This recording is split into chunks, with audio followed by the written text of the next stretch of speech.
Also, kind of in your neck of the woods there in Pflugerville, an initiative, a number of things voters are facing up there, but one that you've really covered extensively was with the Travis ESD 17, I believe.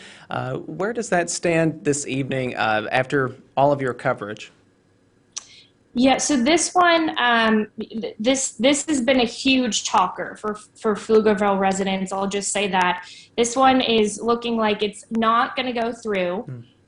So I'll give you a little bit of background here. ESD 17 was established last year in 2020, essentially to kind of just bring in more resources for fire and EMS services.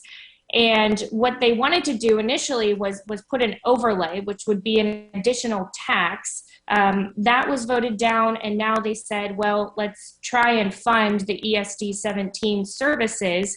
So how that kind of equaled out is it would have cost the taxpayer, let's say you have a $300,000 average home, would have cost an additional $135 a year. That is looking like it is not going to go through. But the good news is City Council has said this is not the end all be all. They're currently in negotiations with a for-profit private vendor, which would come in and provide those EMS services.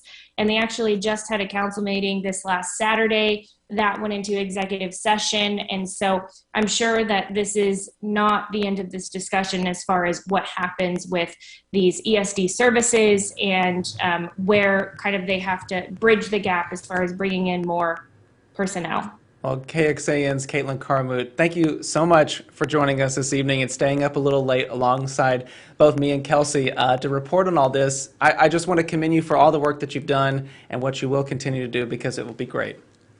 Awesome. Well, thanks so much, you guys. You have a good evening. All right, thank you so much, Caitlin.